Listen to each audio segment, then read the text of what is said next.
News, our top stories. Research key for better policies.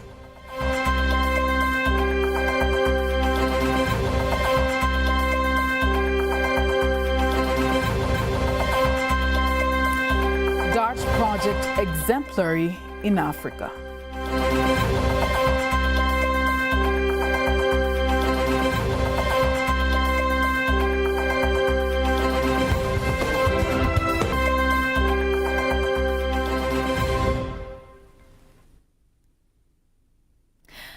Good evening, I am Faida Ngaga. You can also follow us live via our YouTube channel, TBConline. Also, get all the latest news through our Instagram, Facebook and Twitter pages at TBConline.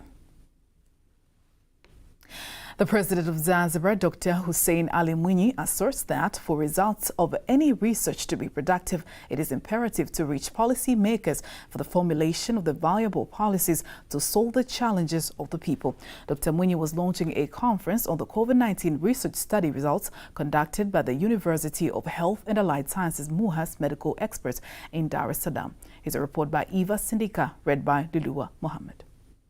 The outbreak of the COVID-19 in early 2020 hit the world and caused many deaths. The government, in collaboration with health experts, fought by all means to ensure that the disease does not cause any more serious harm. The University of Health and Allied Sciences, MUHAS, decided to use its medical experts to help the country continue to cope with the situation with more certainty. And here, the president of Zanzibar, Dr. Hussein Ali Mwinyi, commends the researchers for the results-oriented research. Pongezi zangu ziwaendee wanasayansi wote wa MUHAS pamoja na Watanzania kwa ujumla kwa kazi nzuri. My congratulations go to all MUHAS scientists as well as all Tanzanians in general for the good work being done. I am comforted to hear that your college has been the first in the Eastern Central Africa region due to the research and publication you are doing. I congratulate and I encourage you more so that your work can bring relief to our citizens in solving the challenges we face. A better nation is built by healthy citizens. Taifa bora hujengwa na raia wenye afya. Dr. Mwinyi asserts that the research results will help the government to improve policies and regulations for providing better services to citizens. Matokeo ya tafiti ili yawe na tija. In order for the research result to be productive, it is important to reach the policymakers so that they can use them in the formulation of better policies in order to solve our challenges. Scientific advice can be more productive if it applied over time and not confined to academic journals alone. And finally, here, researchers clarify on what they discovered from the research conducted. Based on research, a large percentage of health workers were affected due to stress, depression, and anxiety. People have experienced this during the COVID-19. Stress, depression, and anxiety. Wengi wao wali experience hivyo vitu kipindi cha COVID-19. Kuna muhimu sana wa kutumia vitu ambavyo vimethibitishwa. It is important to use proven substances because combining many unproven substances is not safe for our bodies. Also, it is important for the government to invest in psychiatric research to find out the treatment during the COVID-19 that will help to people.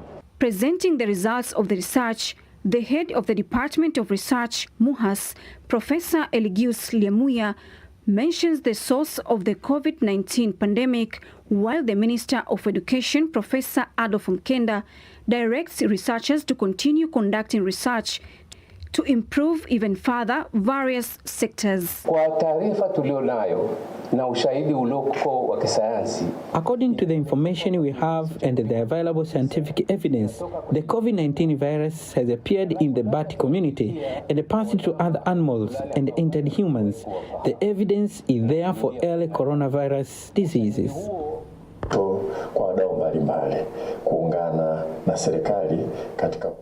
I call on various stakeholders to join the government in enabling research to be carried out, especially scientific research in the area of medicine. The first phase of the Dar es Salaam Bus Rapid Transit DART from the city centre to Kimara has been successful in reducing carbon emissions by more than 28,000 tonnes compared to what was produced by commuter buses. Here's a report by Henry Mabumo, read by Apasia Ringo. The E-Forum meeting, which is being conducted here in Tanzania involving 16 countries, follows Tanzania being exemplary in the implementation of the Rapid Transit project, which has reduced the traffic congestion for more than 2 hours and has prevented carbon emission. Speaking to the media, the chief executive officer at the company says more than 2.2 trillion shillings have been invested in the first phase, whereby apart from reducing carbon emission, DART has been able to earn an income of 130 million shillings per day. Effect that has a big segment, a big role to ensure decent urban mobility is there.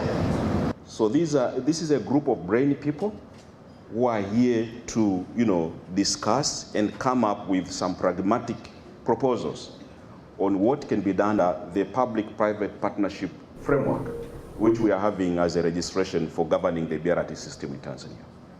Kwa sababu mabasi sio mengi na tutakapokamilisha na itaongezeka, maana tutafika magari 355 muda sio mrefu. Furthermore, he asked that the second phase of the project from Kariakoo to Mbagala will have 755 buses that will use gas and electricity, and the expectation is to reduce 300,000 tons of carbon. If we continue with the traditional sources of energy, if we use the inefficient technologies of fossil fuel, the sustainability will be put into a litmus paper test, and I don't think we will actually be able to succeed. So the essence of this session today is Kigali. So you can search. We are among the 10 top cleanest city in Africa. So in near future, we'll be the first one. Some of the participants of the meeting, despite praising DART, have asked all countries to start reducing the use of heavy diesel fuel in order to protect the environment. About 30% of deaths are related to gas emission CO2. So it's the government responsibility to eliminate these inconvenience, these problems.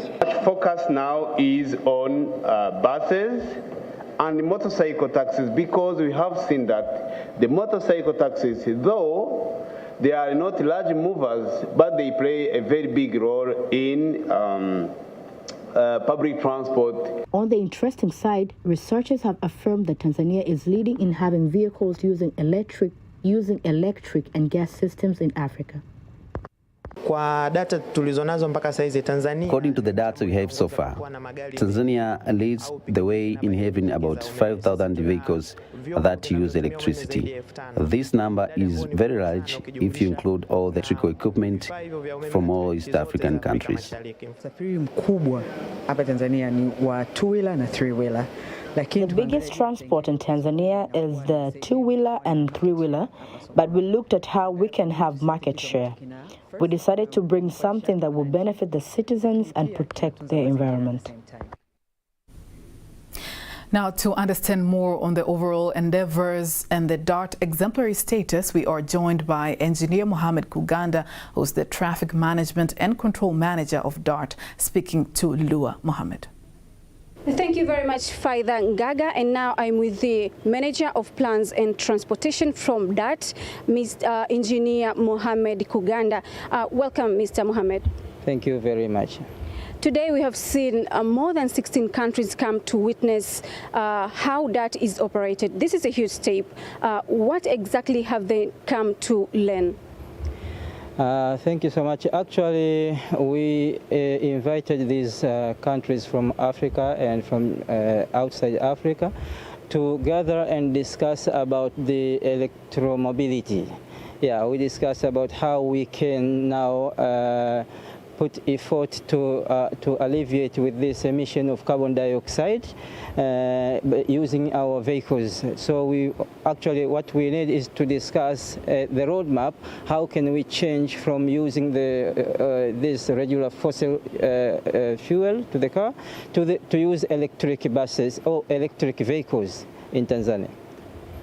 And when do you expect Dar es Salaam City will be fully connected by that infrastructures?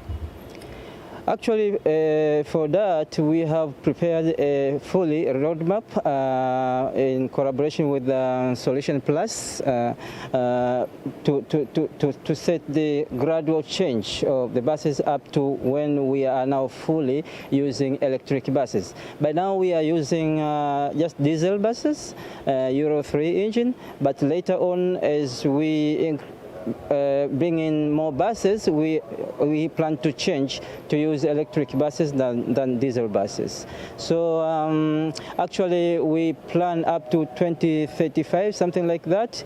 We'll have about 3,000, more than 3,000 buses, and we plan at that time to have a fully electric buses operating in Dar es Salaam roads. Thank you. What is your advice to the citizens in ensuring the infrastructure are maintained in the same way so that they can last longer? Yeah, actually here there are two kinds of infrastructure. First, the infrastructure for BRT itself, the roads, the stations, the terminal depots, those are for the citizen, for the project, right? And this project is for the citizen, for the people, because now we have already started phase 1, Morogoro Road, but we still continuing construction other roads, BRT for other roads.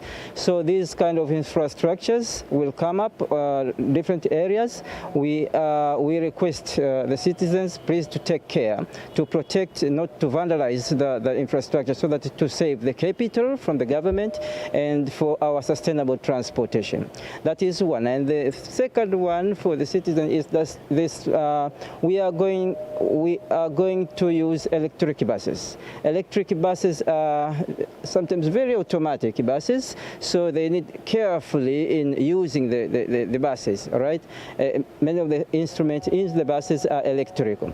So we argue that passengers getting into the bus or getting out of the bus, they have to get to the bus in a very regulated motion, don't crash. Thank you very much, Engineer Mohamed Kuganda, and that was the Manager of Plans and Transportation from DART. Back to you, Faida Gaga, to continue with the bulletin. Thank you very much, Lulua Mohamed, for that in-depth interview.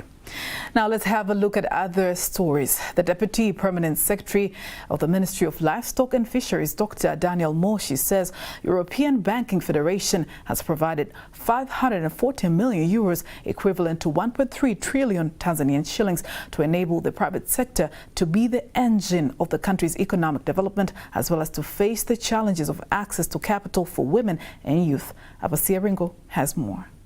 Deputy Permanent Secretary of the Ministry of Livestock and Fisheries was in a meeting to discuss opportunities available through the European Investment Bank, insisting that the funds will open employment opportunities for women and young people and also promote the blue economy. The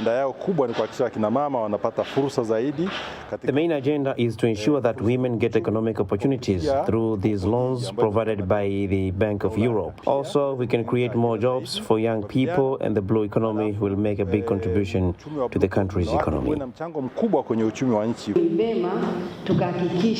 It is good if we make sure that these funds implement projects that will be good and effective. Some of the stakeholders who participated in the meeting and the beneficiaries of the loans are certain that through this project their lives and businesses will improve. The money we received from the European Bank will help increase the scope of reaching more women in Tanzania.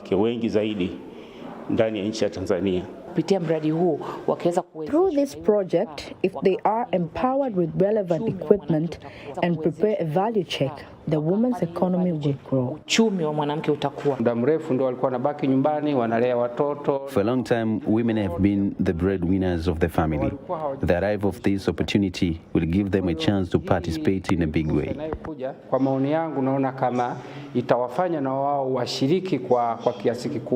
The funds will be granted as a loan to youth and women aiming to improve the agriculture and fishing sector in the country.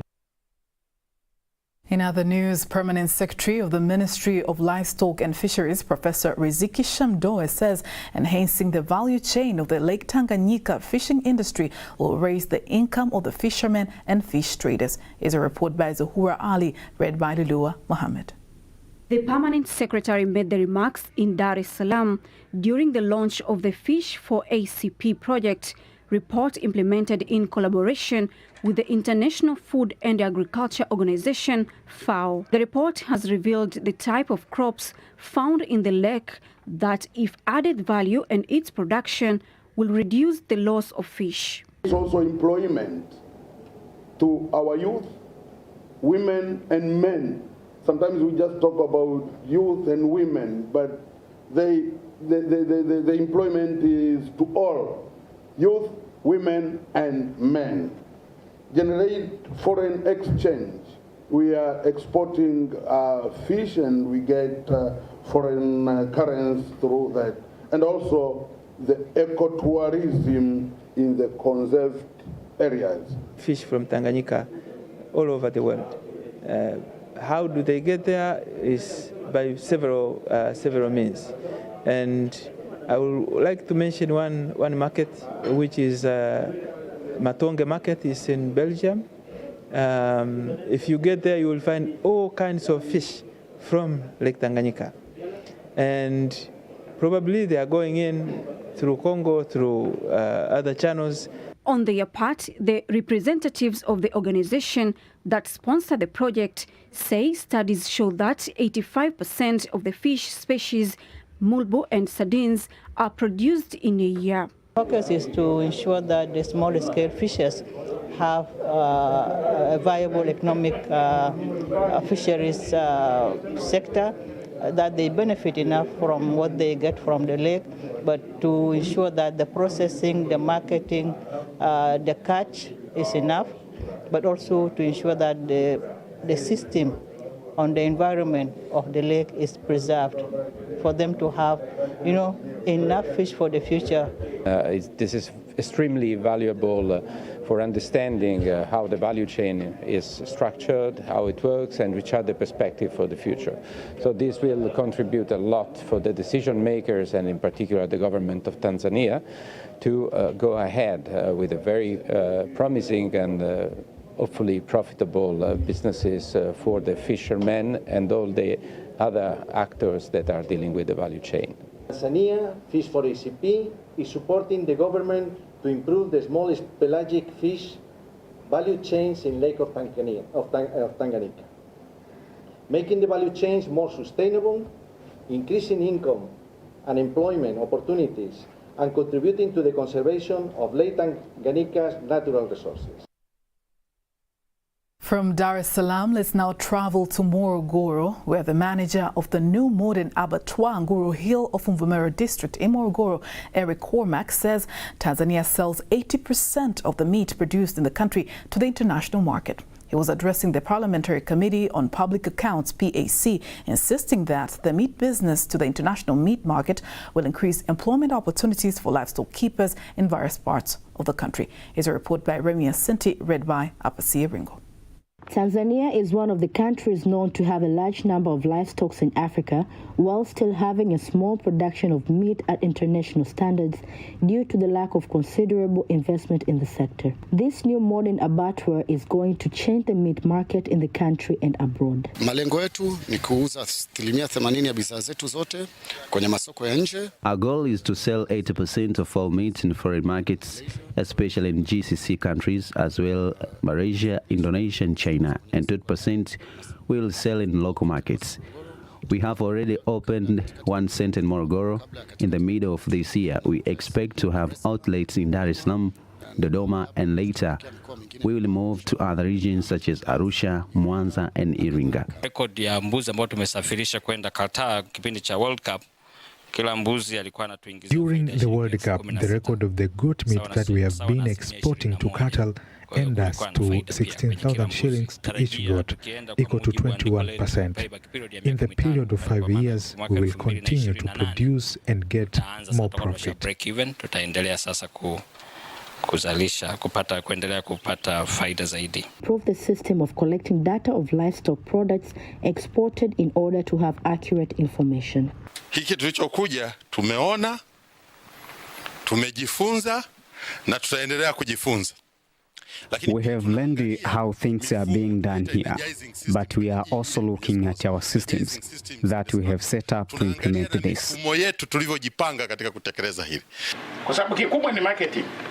We should do more marketing so that consumers will know how good the meat is. And I am grateful that more than 20% of your ideas want to sell it here. At least 16,000 residents from 5 villages of Karabagaine ward in Bukoba district have started to benefit from the 552 million shillings clean and safe water project. It's a report by Charles Mabea, read by Lulua Mohammed. First phase of the construction of the large Karabagaine water project has been completed, and it is expected to serve more than 25,000 people. We had to stop some of our agricultural activities due to the distance of about 3 or 4 kilometers of water sources. You can do the cultivation but fail to irrigate your crops. We used to have water problems because we used to buy 3,000 or 2,000 shillings of water according to the consumption of that particular day, but now I use only 200. Ward water project has cost the government more than 552 million shillings. The capacity of the pump is to serve 25,000 people, and the total number of people who need water services is more than 600,000. Currently, we are producing more than 1 million liters. Bukoba District Commissioner Erasto Siima, on behalf of the Kagera Regional Commissioner Albert Chalent in the region. A total of 31 projects serving 45,000 villages and 100,000 people within a value of more than 13 million Tanzanian shillings have been implemented and completed in terms of water and rural areas. That item concludes local news. International news up next.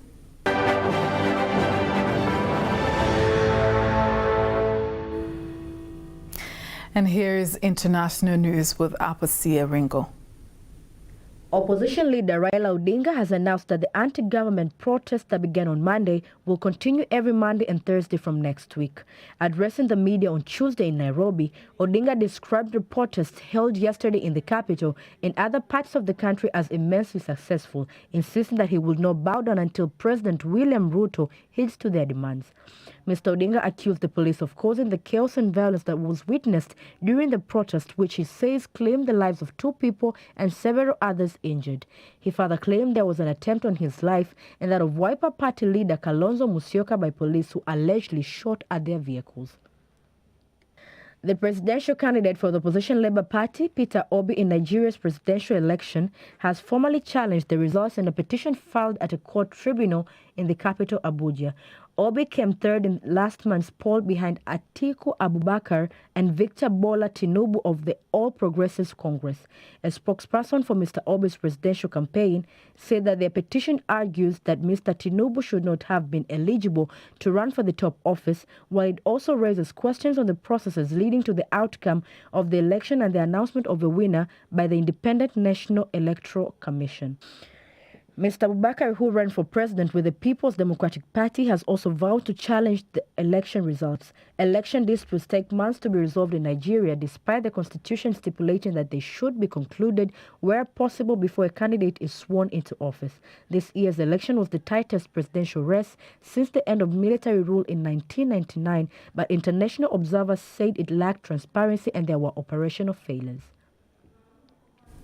Authorities in Malawi say the number of people who are still missing following Storm Freddy has risen from 349 to 427 as more countries continue to send humanitarian aid. Malawi's Department of Disaster Management Affairs said it received rapid assessment reports from 15 affected regions in the country.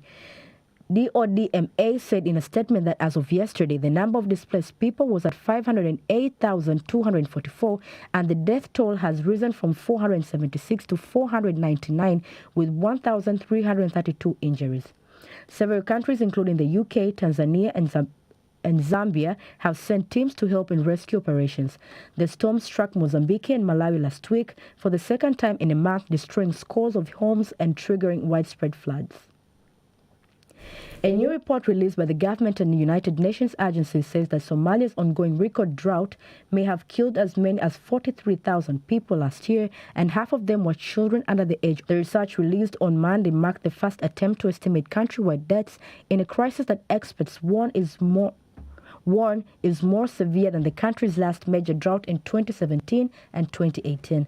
The study warned that the rate of fatalities could rise in the first half of 2023 as it projected total deaths for this period from 18,100 to 34,200. That was international news. Sports news up next.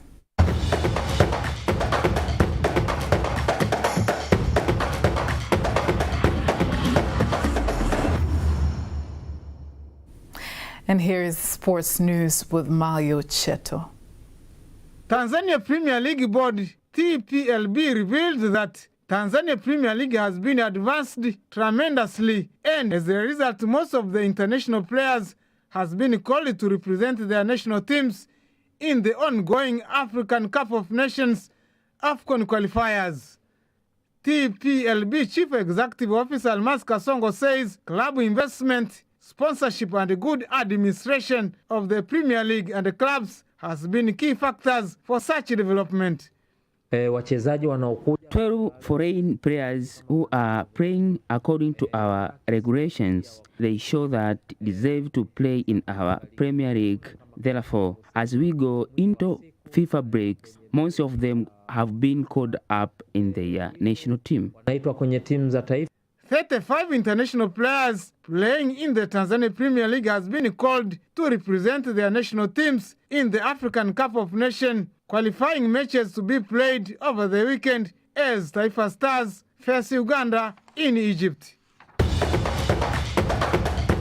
Yanga Princess and Simba Queens head coach says their Women's Premier League game tomorrow will be highly competitive as each team is ready to fight to get a chance to participate in international competitions next season.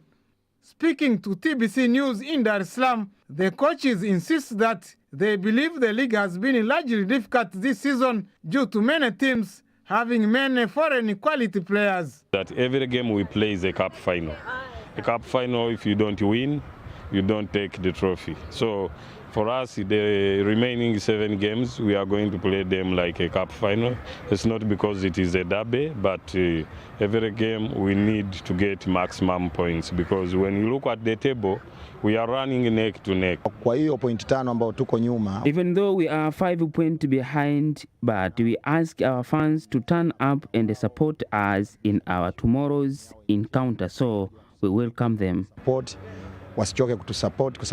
Simba Queens sit on top of the Tanzania Women's Premier League, standing with the 26 points, while the arch-rivals Yanga Princes sit on 4th place with 21 points on their hands. Mario Cheto, TBC News. And that marks the end of the news bulletin for tonight. Thank you very much for watching. I am Faida Ngaga. Have a lovely night.